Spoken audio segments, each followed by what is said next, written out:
का प्रिपरेशन कर रहे हैं उसके साथ साथ आपको क्या चीजें करना चाहिए वो चीजें आपको मैं बताने वाला हूं। बताऊंगा कि आपको 11वीं में है 12वीं में तो किस कोचिंग को ज्वाइन करना चाहिए, किस चैनल को आपको देखना चाहिए, क्या टॉपिक आपको पढ़ना चाहिए। और जो पेपर हुआ ऐसा लग रहा था, जो मेन का पेपर हुआ था लग रहा था कि एडवांस का पेपर है, ठीक है ना। इस तरह से पढ़ेंगे तब आपके जाके क्या होता है ये जेईई और नीट की क्वालिफाई कर सकते हैं। मैथ वाले हैं जो इंजीनियर साहब हैं उनके लिए चांस क्या होता है 2 ही होता है, लेकिन नीट के लिए बहुत सारा चांस होता है। फिजिक्स वाले का नाम तो आप सुने ही होंगे, इन्होंने आप लोगों ने सुना होगा कि चाहे आपका टीचर चाहे कोई मतलब आपसे बड़ा होता है जो आपको एडवाइस देता है कि आप जो 11वीं है 12वीं में उसमें जो हमारा क्या होता है एनसीईआरटी की जो बुकें होती है, जो हमारे क्या होती है एनसीईआरटी की जो बुकें होते हैं उसको पढ़िए। आप क्या करेंगे आईआईटी जो हमारा है यानी नीट जो हमारा है जेईई क्या कर सकते हैं क्वालिफाई कर सकते हैं। लेकिन ये सब चीज़ें क्या है कहने की बातें हैं, मेरा जो अनुभव ये कहता है कि बिल्कुल ऐसा नहीं है। अगर ऐसा रहता तो बहुत सारे लोग क्या करते हैं 12वीं पास करके इस एग्जाम को निकाल लेते हैं, उन्हें बाहर में जाके 1 लाख रुपए 2 लाख रुपए 3 लाख रुपए दे के मतलब कोचिंग करने की आवश्यकता नहीं होती। यहाँ पे देखिए मैं यहाँ पे पहले आपको चीजें बता दूं कि एनसीईआरटी जो दिखेगा मेन आपका है, जो एनसीईआरटी है वो क्या है मेन है, आपको इसको क्या करना है पढ़ना ही पढ़ना है। देखिए सिलेबस जो होता है जो हमारा क्या होता है जेईई का चाहे नीट का जो सिलेबस होता है हमारा क्या होता है एनसीईआरटी बेस्ड होता है। लेकिन देखिएगा यहाँ पे जो टॉपिक होते हैं ये नहीं है कि सिर्फ एनसीईआरटी के जो किताब है उसी से पूछा जाता है। आपको देखिएगा इस एग्जाम को क्वालिफाई करने के लिए बिल्कुल जीरो से एडवांस लेवल का चीजें आपको जानना पड़ेगा। से एडवांस लेवल का मतलब हो गया अगर इलेक्ट्रॉन की हम बात करें, इलेक्ट्रॉन की बात करें तो आपको इसका मतलब पूरा का पूरा मतलब बैक से लेके मॉडर्न तक की चीजें जानना पड़ेगा कि इलेक्ट्रॉन होता क्या है, कैसे था, कैसे नाम पड़ा, कौन इसका आविष्कार किया। मतलब मेरा कहने का मतलब ये है कि इसको आपको क्या करना एनसीईआरटी का जो सिलेबस है उसमें जो भी टॉपिक है, जैसे मान लीजिए आपका आ गया कि इलेक्ट्रॉन की खोज एक टॉपिक आ गया, आपको परमाणु संरचना एक टॉपिक आ गया, तो आप एनसीईआरटी से पढ़िए ठीक है। लेकिन उसी टॉपिक को ना उसी टॉपिक के देखिए आप किसी अदर बुक में भी देखिए कि उस टॉपिक के बारे में क्या क्या लिखा है।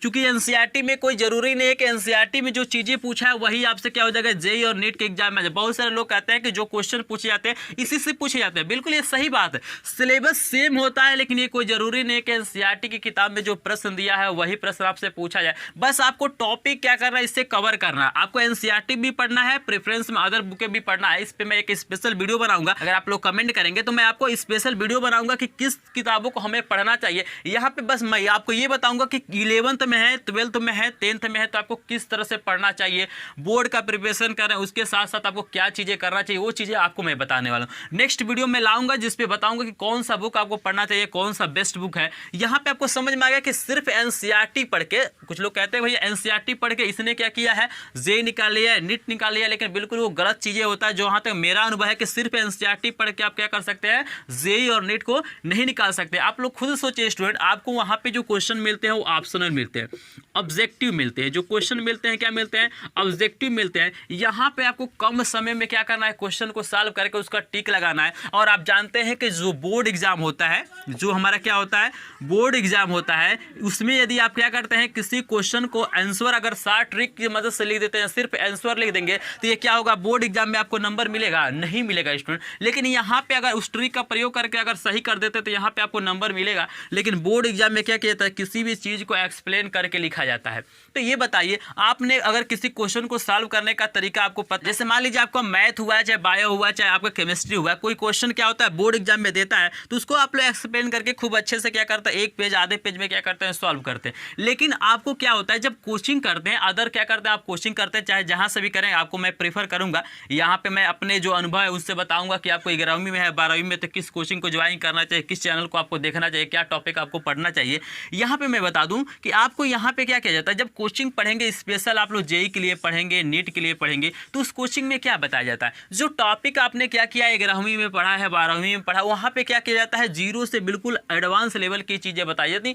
आपको क्या किया जाता है बिल्कुल जीरो से क्या किया जाता है जितना भी उसके ऊपर कंसेप्ट होता है सारा कंसेप्ट आपको बताया जाता है। बस आपको कंसेप्ट पता होना चाहिए कि भाई इलेक्ट्रॉन की खोज हुई तो कैसे हुई, कौन कौन इसमें भाग लिया, कितने सन में क्या हुआ, तो सारी चीजें आपको कंसेप्ट पता रहना चाहिए। ये कोई जरूरी नहीं कि किताब में जो दिया है एनसीईआरटी में वही कंसेप्ट आपसे पूछ लिया, ऐसा कुछ नहीं है। टॉपिक वही रहेगा भैया भैया इलेक्ट्रॉन की खोज, इलेक्ट्रॉन के बारे में पढ़ना है तो इसके बारे में पूरा कहीं से भी प्रश्न बना सकता है। और आपको पता है कि इस बार जो पेपर हुआ ऐसा लग रहा था, जो मेन का पेपर हुआ था लग रहा था कि एडवांस का पेपर है, ठीक है ना। आप लोग पेपर देखिएगा, आपको नेट पे सर्च करने के लिए मिल जाएगा। अगर आपके पास नहीं है तो मुझे मैसेज करेगा टेलीग्राम ग्रुप पे, मैं आपको सेंड कर दूंगा, मेरे पास पेपर है, क्लियर है ना। तो आपको क्या करना है, सबसे पहले आप एनसीईआरटी में जो भी सिलेबस उस टॉपिक को अच्छे से पढ़िए। हो सकता है कि भाई एनसीईआरटी में इलेक्ट्रॉन की खोज के बारे में कम दिया हो, आपको कम और अधिक कैसे पता चलेगा, आप कैसे पता करेंगे। तो यहाँ पे एनसीईआरटी में देखिए और उसी टॉपिक को क्या कीजिए, किसी जैसे एच.सी. वर्मा की बुक आती है, आपका पी बहादुर या शायद बालाजी प्रकाशन का बुक आता है,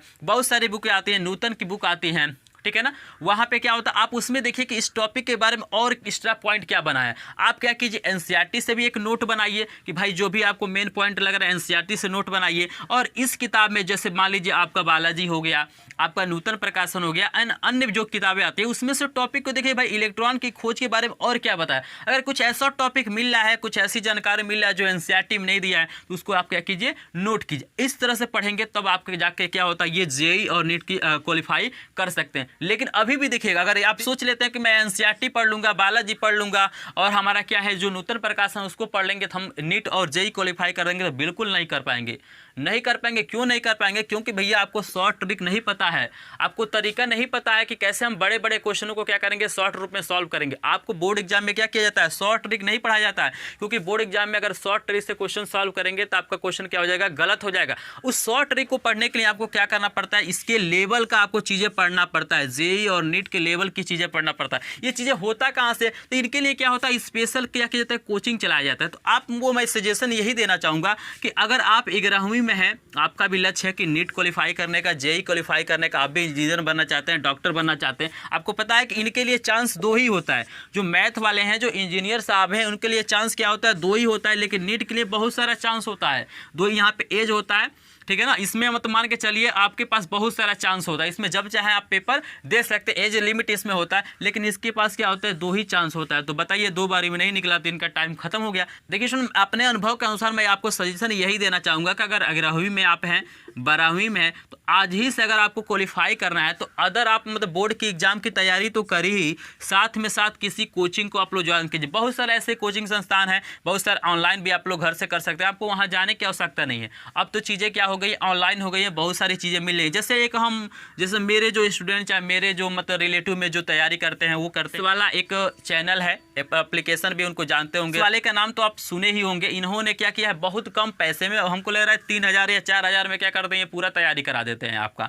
फिर से आपका मतलब बैजू है तो बैजू थोड़ा सा पैसे अधिक लेता है, ठीक है ना। तो मैं आपको ये सब मतलब महंगी वाली चीज़ें रेफरेंस नहीं करूँगा। यहाँ पे देखिएगा, ये मेरा खुद का अनुभव है, मैं ये नहीं है कि इन्होंने हमें कमीशन दिया तो इस पर मैं वीडियो बना रहा हूँ, ऐसा कुछ नहीं है। जहाँ तक मेरा अनुभव आपके साथ शेयर कर रहा हूँ, तो बताइए 4000 से आपका मतलब मैक्सिमम 3000, 4000, 5000 रुपये में क्या करते हैं, पूरा तैयारी कराते हैं। तो आपको अगर निकालना है, आपको जेईई निकालना है, नीट निकालना है, तो मैं आपको यही सजेशन दूंगा कि भैया आप बोर्ड की एग्जाम की तैयारी करिए, साथ साथ आपको क्या करना है, किसी न किसी एक कोर्स को क्या कीजिए, ज्वाइन कर लीजिए। इनका बहुत सारा कोर्स चलता है, हमेशा एडमिशन होता रहता है। तो इनका मतलब सबसे कम जो पैसे में कराते हैं, जहाँ तक मुझे लग रहा है यही कराते हैं, और काफ़ी अच्छा भी पढ़ाते हैं, काफ़ी पढ़ाने का इनका तजुर्बा ही है। और आप जान ही रहे हैं कि इनका अभी कोटा में क्या हुआ है, बहुत अच्छा क्या हुआ है, इनका इंस्टीट्यूट भी बन गया है, तो वहाँ भी ये पढ़ा रहे हैं। तो आप क्या कीजिए, जैसे आपको क्या करना है, बोर्ड की तैयारी घर पे रह कर सकते हैं और इनका ज्वाइन कर लेते हैं, तो यहाँ से क्या होगा, आपको अदर मतलब चीज़ें भी पता चल जाएगा, क्योंकि ये भी बोर्ड में भी आपको पढ़ाया जाएगा और ये भी लोग पढ़ाएंगे। तो आपको वहाँ पे पता चलेगा कि भाई जो एक टॉपिक को जैसे इलेक्ट्रॉन की खोज ये भी पढ़ाएंगे और ये भी पढ़ाएंगे बोर्ड एग्जाम वाले,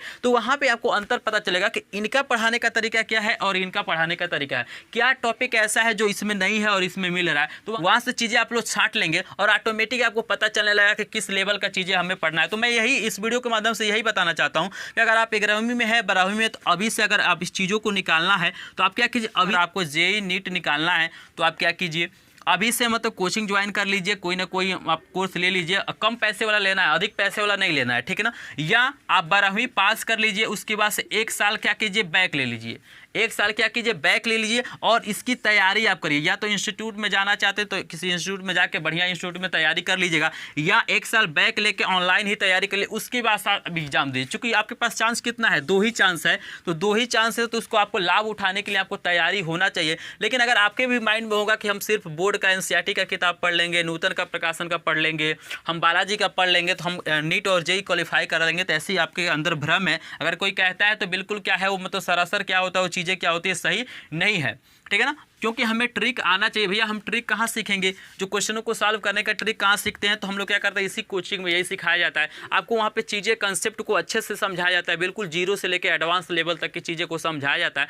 आई होप आपको समझ में आ गया कि आपको 11वीं के बाद से 10वीं के बाद से क्या करना है। या तो अगर 11वीं में है, 12वीं में है, 10वीं में है, तो अभी से आप लोग किसी न किसी कोर्स को परचेज कर लीजिए, वहाँ पर आप कीजिए, तैयारी कीजिए। या 12वीं पास करके 1 साल का थोड़ा सा बैक लीजिए, थोड़ा सा वो आप लोग तैयारी करिए, उसके बाद क्या कीजिए एग्जाम दीजिए।